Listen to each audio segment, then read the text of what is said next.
Midge, hello. Ahead of returning to play live in Glasgow, I wanted to start by asking you a bit about Glasgow music, Glasgow bands that you carry with you, and the type of music that drew you into the city, and your own kind of preferences and favourites.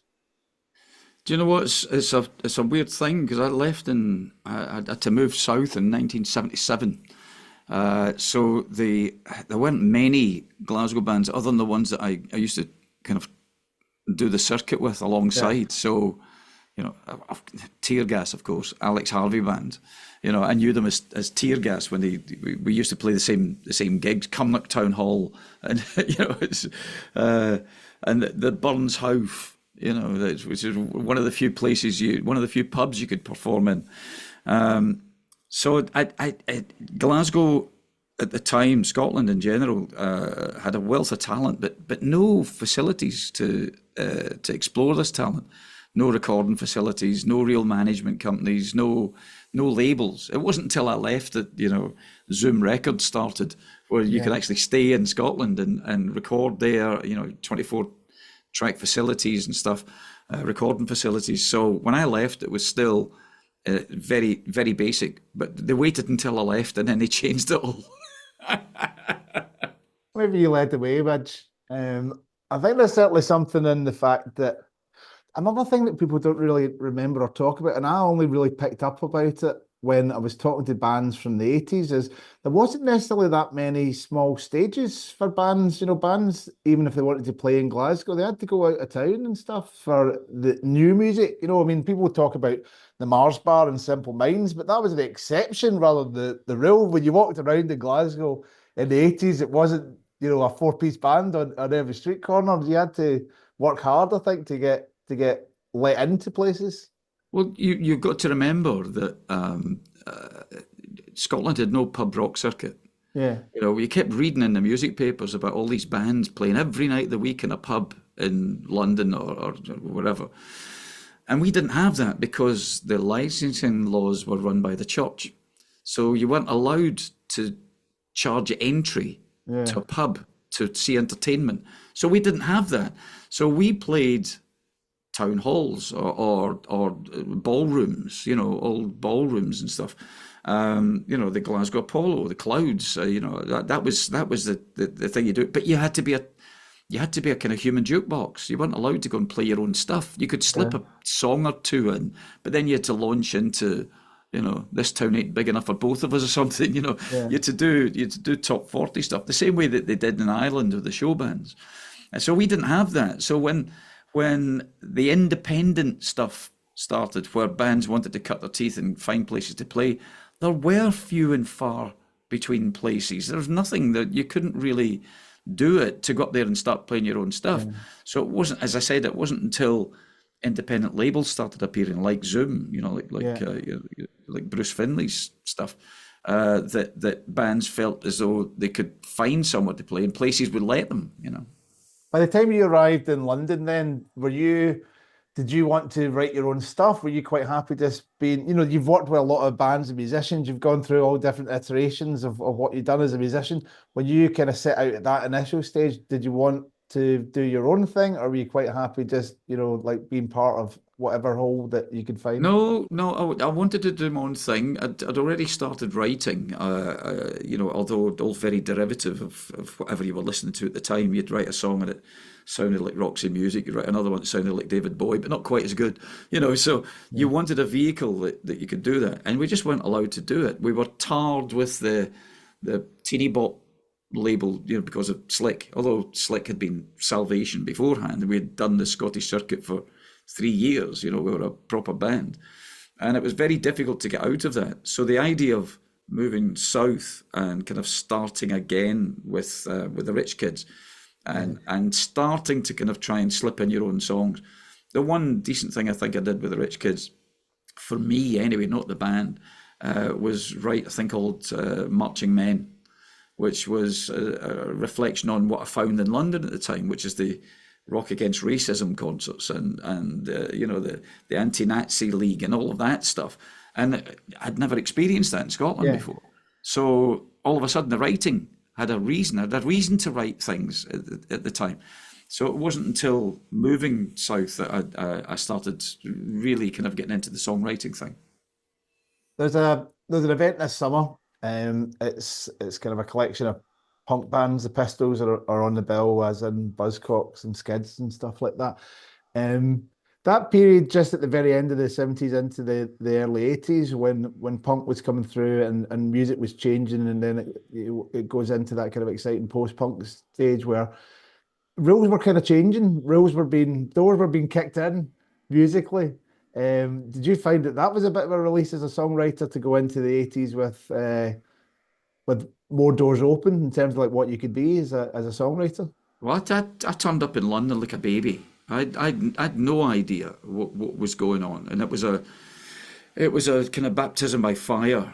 All of a sudden I find myself in the vortex, seeing the adverts, or I find myself, having learned 3 songs with the Rich Kids the day I turned up, going out that night and playing those 3 songs, opening up for the Police, opening up for the Boomtown Rats, and then going to a warehouse party where everybody I'd ever read about was at. The Clash and the Pistols, Sid and Nancy and all of that. They were all there. So this was like madness to me. It was like the doors hadn't just opened, the doors had blown off, and all of a sudden I'm in the middle of all this stuff. So it was an exciting period, but trying to find your own little space was difficult. I thought I'd found it by buying a synthesizer and bringing it into the Rich Kids in 1978, which immediately killed the band. It broke the band in half. Half the band hated it, and half the band were excited at the prospect of using this machine in amongst guitars and bass and drums and stuff, which eventually became, what I did with Visage and Ultravox. But it was a strange period, but it felt like there were no constraints. It was punk. Buying a synthesizer, not knowing how it worked. I wasn't a keyboard player, but it was as punk could be, buying a guitar and learning 3 chords and forming a band. But this time it was buy a synthesizer and a tape machine and see what you can make with it. And it was happening in Sheffield, with Heaven 17 and, Human League and ABC and all of that stuff. But for me, it was a really exciting prospect. Here I am in the middle of this vibrant city, and there were no rules. You could do kind of what you wanted. And that was a massive release for me. You said about, your early songwriting and you started tuning and you realised it sounded like something else. There's a lot of echoes in Ultravox these days and a lot of the songs that I'm hearing on the radio. Synth is certainly front and centre again. Is that quite fun? Oh, the light's going out. Your light's going off, yeah. Hold on. Right, keep going anyway. Right, you need another shilling in the meter. There we go. That's it. Okay. So just that synthy sound that you and others found at that particular period. There's a lot of that's still very current, and a lot of your records still sound very much like they could fit into the pop sensibilities of today. Well, you think you don't have to go back that far. You go back to the late 40s, early 50s. And all of a sudden, sonically, recorded music changed. It didn't sound tinny and thin and megaphonic and stuff. Yeah. All of a sudden, it sounded proper. So you go back to early Beatles recordings. They don't sound that much different from something that was recorded yesterday. It's clear, it's there, it's got the pop sensibilities about it and a clarity. Yeah, it's refined itself over the years, but sonically, it doesn't change that much. When synthesizers came out at first, long before I bought one, they were deemed as a novelty. The same way the saxophone was back in the 1930s. It was deemed as a novelty instrument. It wasn't really brass, it wasn't really reed, it wasn't really anything. But now it's there, it's rooted in rock music. It's there, it's just the same way synthesizers are. Rock bands, heavy metal bands who would never dream of using a synthesizer use technology. They use click tracks, they use codes that they can then sync up various synths or keyboards or whatever to much later on down the line. Yeah. So everybody's using this technology now. But you're right. You think back, 1980s, that's 45 years ago. 45 years ago, yeah. So you've got tracks coming out now that sound similar to what we did 45 years ago. 45 years before that, it was big bands. It was Glenn Miller. You Yeah. know, it's changed. It's changed a massive amount. Somebody said to me the other day, shouldn't you be playing all the current festivals, all the kind of, big festivals in America and stuff? I said, well, that's kind of like me asking, Glenn Miller to come and play at Live Aid. It's the same time gap. Yeah. It doesn't make sense. Music should have moved on a lot faster and a lot further than it has. It's diversified somewhat, Yeah. but yeah, we're all using the same tools. Um, when you said that, when you left Glasgow or when you left South Lanarkshire and stuff like that, there wasn't necessarily that infrastructure of bands and that culture of bands and music. Then all of a sudden you're down in London, and then there's a busload of bands that arrive in the 80s, and it just hasn't stopped. Do you think it's cool to think that there is that part of the identity of Glasgow is essentially rooted in music? When people think about Glasgow, they think about bands, including yourself, as a musician that's got a connection to Glasgow. Do you think it's good that's changed, and that if you are a wee guy with a guitar or a synthesizer in Cambuslang or Rutherglen or Glasgow, that there's a route you can make something? There is. You can't deny it. You can't take. It's like if you took the Scots out of the music industry, it would fall apart. Because if we're not on stage, we're building it. Yeah. We are the technicians. We are the go-getters, and kind of always have been. You cannot travel the world and not hear a Simple Minds tune or a Eurythmics tune or whoever. Orange Juice. It's everywhere, and it's always been there. We just never had the vehicle before. There was a terminology that we used to use back in the day that when the Bay City Rollers became big, all the record labels in London would send up empty jumbo jets to fill them up with Scottish artists, because we had all the artists, we just didn't have the facility. Yeah. We didn't have the tools to do it. And Scottish music history is littered with bands who were big in Scotland, who made the move to London, who came back with their tail between their legs, 6 months later, because they couldn't hack it. It was a different world. It was much more competitive. You could be a big fish in a fairly small tank in Scotland and then move to London and find out that average bands were infinitely better than you were. So it was a real culling process, So now I suppose everyone has the wherewithal to have a facility of some sort, a laptop and a piece of software and a keyboard and a guitar, and you can make a world-class recording in your bedroom. It's like the secret's been blown out the water. When I started being interested in technology, started trying to make my first records, I would be standing next to the engineer watching what he was doing. But it was almost like at school when you put your hand over your exam paper so that your mate can't see the answers. It was like that, and they wouldn't let you in. They wouldn't tell you what they were doing.